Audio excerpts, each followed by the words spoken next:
about this so I can, do a proper little intro. So I'm doing a mini little challenge to try and draw every day.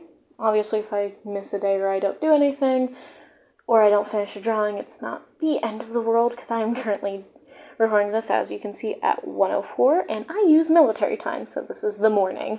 And I just finished, I want to say, my drawing about 30-ish minutes ago. I originally recorded this before, and I didn't realize I can just screen record my video, so that's good. Just gonna have to re-record this, but it's alright. Maybe I'll have something more intelligent to say now that I actually can anticipate what the video is about. Anyway, like 2 days ago, I got a request by my brother to draw a mortar and pestle. A witch riding a mortar and pestle, a Russian witch specifically,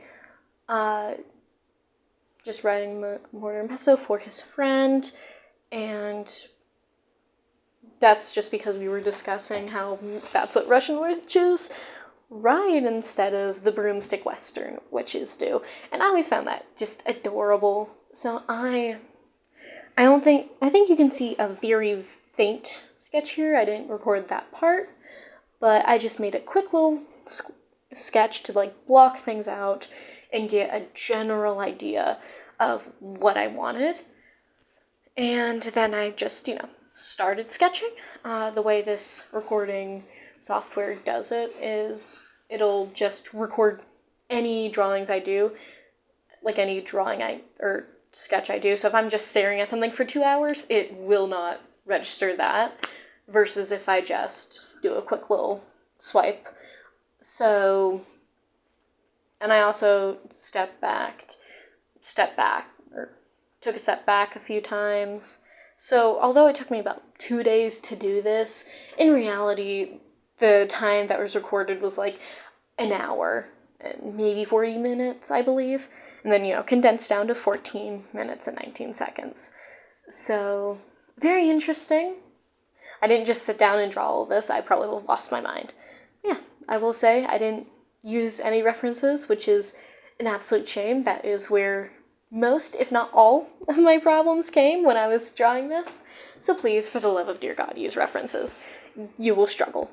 So yeah, I start with fully sketching out the mortar first. I originally didn't do it long enough or tall enough, again, because I didn't look up references, because I was lazy. Yeah, I'm doing a very quick doing like basically the second sketch, I would say. It's a lot more detailed. I try and make my sketches as detailed as I can, just for ease later. So now I'm just doing the quick little tea to know the placement of the face. This helps me shape the face, really. And then after that little crosshair, I erase it or hide it, and I do another, just so I can fully get a good image. Now I'm doing the lines to show off where do I want the hips and the chest tilted, basically. Then of course I add the add the height to the mortar, and I'm trying more to make everything seem more as a 3D shape. It really helps with placement, although it is not everything. Dear God, please use references. I am absolutely just struggling with these legs. And you'll see in a second a quick little sketch I made of a person very badly crouching in there. That's just to show my brother what I wanted her to look like versus what was typically seen. I wanted her to, just look very casual, very much enjoying this. She's just resting her legs out, her arm is hanging down. She's having a grandiose time, And so, I'm just figuring out the placements for everything, and I did eventually, but it'd probably be more accurate and a lot faster if I had just looked it up or done my own references. Now I'm figuring out where the thumb is placed. That's always the hardest part for hands with me. I decided to not do something super complex with the hands. I usually draw more detail in the hands than that, but I didn't want to. I'm still breaking in this tablet, definitely figuring out everything. This is the third drawing I've done on this tablet, and I'm hoping to do more. And I'm just really excited to figure everything out. You know, now I'm figuring out the arm placement. I read somewhere to use that little trick with the lines, and I absolutely love it. It really does help to make more dynamic posing. And now I'm going back in green to do the finer details, like the clothes, the eyes, and I wanted to do something that was a little less humanoid for her eyes, just something more fae-like. No, you know, nose, mouth, all that stuff. I forgot that I was going to originally have her mouth open, but I like the way it is closed. And now, you know, adding in that second eye, which is always fun to draw in. Now this is where, again, my inability or dislike of using the references, or laziness really, to get one really bit me. See, I'm lining this out to do braids, and I didn't properly sketch them out to the point where I could, you know, do the braid lines and such, so it ended up not. So, spoiler alert, I did not end up using braids. Which is such a shame. I think that would have looked beautiful on this, in this sketch, but the next drawing I do will probably be just a braid study, so I can figure it out. And then here again, references come to strike me in the butt, as I could not, for the life of me, figure out how to make that a witch's hat versus a wizard's hat, which looks surprisingly similar. And now, you know, I'm figuring out the clothing, the pants, shoes, all that. I usually do very basic clothing. Sometimes I like to do something asymmetrical, like I am right now, with the sleeves being two different things, but I typically don't add, like, complex patterns on my clothing, although that is in the works of doing a more intense clothing study, which I'm hoping to do when I draw fan art of my character from Ever Oasis, which they definitely have a lot of complex patterns on their clothing. And as you can see here, I am struggling with all get out to find braids. I quickly, before that, planned out a few of the colors I wanted to use during this, so, just to have a quick idea so I can quickly line everything out in the colors I wanted. Figure out what layer everything goes on, how I want everything to intersect. So the lining is almost like a third sketch, if you will, which I think is very useful. And again, struggling really hard to do braids. I eventually give up. I was lining this like, oh, I'll go back and add the little, you know, X's for the braids later. It did not look good. I ended up making the hair look very flat because I didn't properly stack the braids. So again, ended up looking very flat, just like lasagna almost. And I did not want her to have lasagna hair. I'm sure it looks delicious.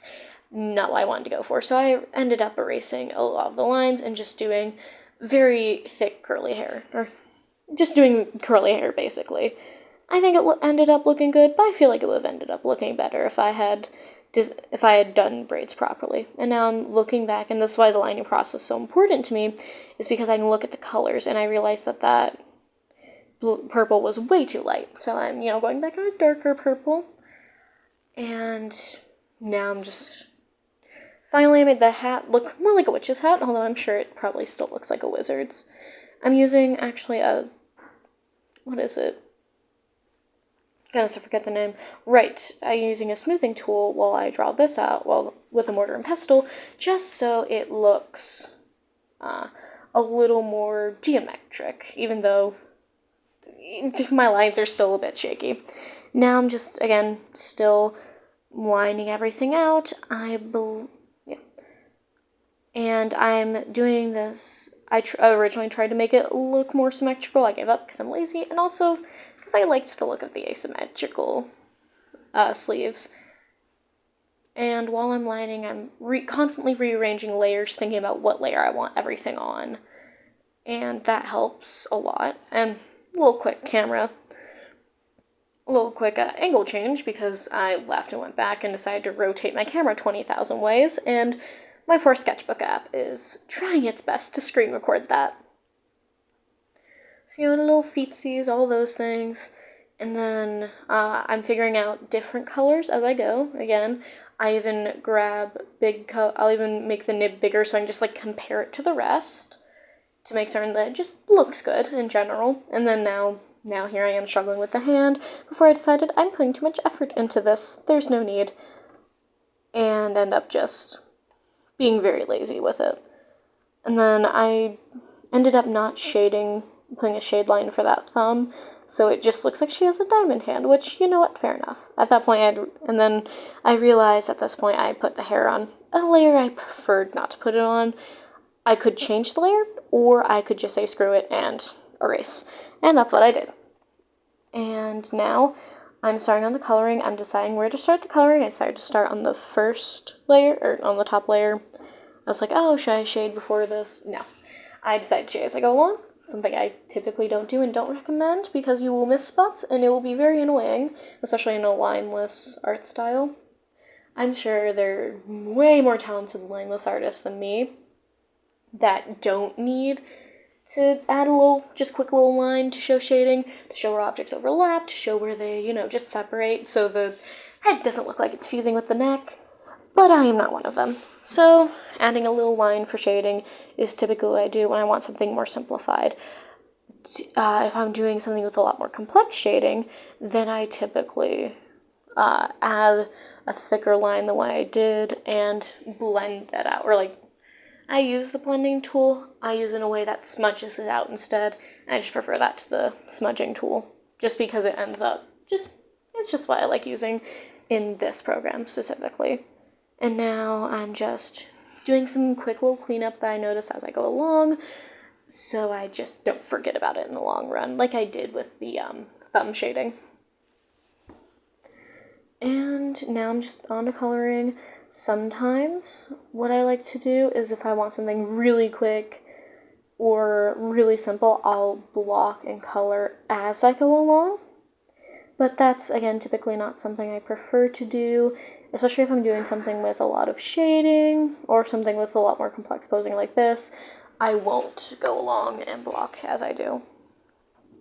Just because it's easier to look back and see where all the lines are. And I should have done this, I didn't. But what I like to do, although I like coloring in with the sketch still there in case I need to relook at the sketch for whatever reason, I will typically turn off the sketch, at least for a little bit, to look at where everything's lined in to see if it looks good. I didn't this time because I didn't want to see how bad it looked. And just kept the sketch layer on throughout. What I like to do whenever I'm coloring is, especially with my lineless art style, if you color outside the line, it can be really hard to notice or where the line was supposed to go back to without undoing everything. So I tend to do a smaller nib, trace over things, as you can see there, and then go back with a larger nib to just fully fill in that area. And I know a lot of artists tend to just fill things in with a paint tool, which is great, except I just like coloring. I'm gonna be honest with you. I just like coloring. It's fun. It's one of the things I enjoy most about art. So I'm gonna keep doing it, even though my poor little tablet and sketchbook are trying its best to keep up with how fast and erratic I move, how much I move around the piece. So it does lag a little bit behind, but hey, it's something I can work and learn with, so that's all. And I didn't do too badly of staying inside the lines, if I do say so myself, although I did struggle a little bit. Then I ended up moving that hand just a tad because I didn't like the way it looked. I was hovering just above the knee, even though the knee was a layer above it. Again, probably I usually plan out where I stack my layers a bit better than that, but again, quick little sketch. And then I actually fix on the fly how the hat is. I didn't like the little jagged edge it stood out. I wanted a little more of a bump that no one probably notices. And then here I am coloring in the hair, and I think I did a pretty good job of choosing the color palette, especially since I didn't have my skin tone references on the fly. I still need to port them over to this tablet. I'm awful at choosing skin tones and looking at them on the fly, so I just have a few skin tone references I have, and I love collecting them, so I can just color pick, edit a little bit if needed, especially for lighting, and then just going. So I have to use just what palette that my art program already has installed and tweak it.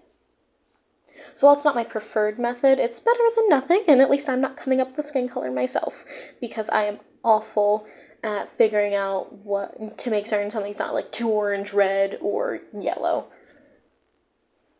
So yeah, so that's probably going to be my second thing is porting over everything from my references and color palettes to just stuff I can easily get on the fly. And now, of course, I'm working on the facial features. Usually I don't color in the face and then do the facial features. I prefer doing those first, but I didn't feel like changing the background color for the eyes. These aren't pure white eyes, I'm sure, as you can tell. One of my favorite artists that has a semi-similar art style to mine, who also does typically lineless art, Pigeon Doll, I believe. I forget the name off the top of my head. He says he never did his eyes purely white, and I'm like, I like that. I'm stealing that, and so I did. And it also is useful when working with white backgrounds, but I typically still end up changing the background so I can actually see what I'm doing. And I just really didn't feel like doing it during this sketch, or during this drawing. And now I'm working on the last bit. These are on the last 2 layers. Again, I like to work from the top down because when I work on the first top upmost layer, I have to be super careful about coloring in the lines, making sure nothing spills over. While on the bottom layer, I can kind of go just wild and not really care as much. And I don't want to have to be super careful about not getting out of the lines, and if I do, then I'm really screwed over because I can't see where things are, especially on same colors. So I want to do that if I work from bottom up, so I typically just go from top down. I think it works pretty well, and it also helps figuring out where to shade things, where to put the shading. That's what I recommend. And then, of course, just covering up that little awful sketch I did of where her butt was supposed to rest. Don't know how accurate it was. She'd probably honestly be more synced down in this, but I just decided to go for something a little quick and fun. And now I'm just, putting on my signature, and there's the finished product. And now it's looping.